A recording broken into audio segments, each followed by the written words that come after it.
Breaking news. Ex-employee reveals shocking truth about Area 51. In the heart of the Nevada desert lies Area 51, a military base shrouded in secrecy and conspiracy theories. For decades, UFO enthusiasts and skeptics alike have speculated about the enigmatic site, often believing it to be a storage facility for extraterrestrial beings and advanced spacecraft. But until now, definitive proof has been elusive. Mirth Matters News has obtained an exclusive report from our UFO specialist, Trevor Peerview, who recently conducted a clandestine interview with an ex-employee of Area 51. For the purpose of this report, we'll call him Jake Sky, though, for the curious, his real name is Roger Black. But we digress. Roger worked at Area 51 from 1987 to 1999 as a computer analyst, boasting code red access clearance to some of the most secretive sections of the base. It was here that he claims to have encountered beings from another world. When asked about his experiences,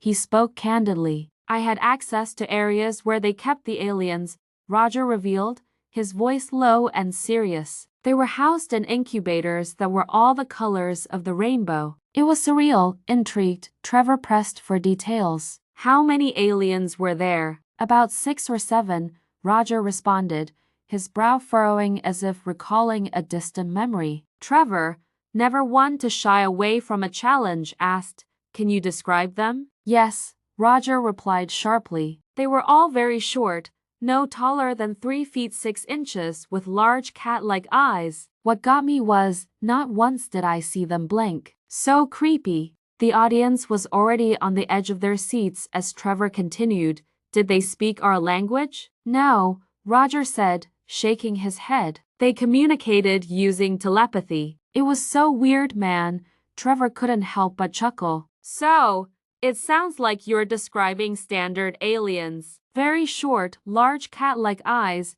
and I'm guessing they had large bulbous heads too, am I correct?" "Yeah," Roger said, a hint of exasperation in his voice. "Very large heads." The conversation then shifted to the infamous UFOs. "How many UFOs did you see, and can you describe them?" Trevor asked eagerly. Roger paused for a moment, his eyes darting as if he were reliving the experience. "I saw about 3 different types. One looked like a giant disc, silver and shiny, hovering silently above the ground. Another was triangular with pulsating lights that changed colors. The third, well, it was like nothing I've ever seen. It had these weird, organic shapes, almost like it was alive." "Alive?"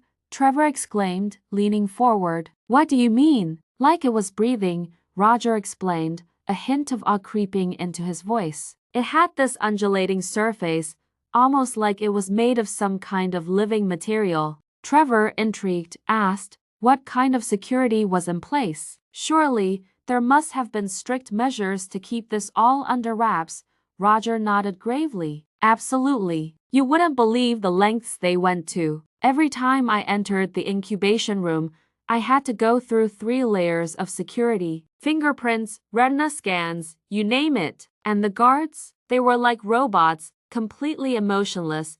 What happened if someone broke the rules?" Trevor inquired, a mischievous glint in his eye. Roger chuckled darkly. "Let's just say, you wouldn't want to find out." "There were rumors of people disappearing. I never saw anyone actually get taken away, but the whispers were enough to keep everyone in line." As the interview progressed, Trevor couldn't resist asking the inevitable question. "Did you ever consider escaping with the aliens?" Roger burst out laughing. "Escape? Are you kidding? I was just trying to get through my 9 to 5. Besides, if I tried to take one of those little guys, I'm pretty sure they'd have telepathically convinced me to turn back. They seemed pretty powerful."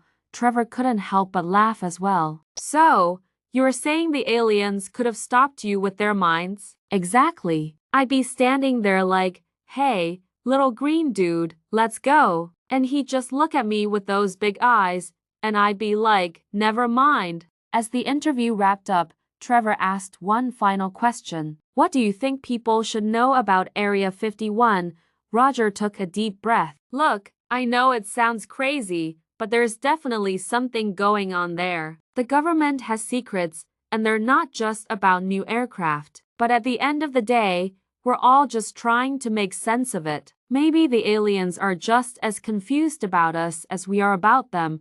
With that, Trevor Peerview thanked Roger for his time, leaving viewers with more questions than answers. The revelations about Area 51, while humorous, echoed a deeper curiosity about the unknown. As the segment ended, Mirth Matters News reminded its audience to keep looking to the skies. After all, you never know what might be hiding just out of sight.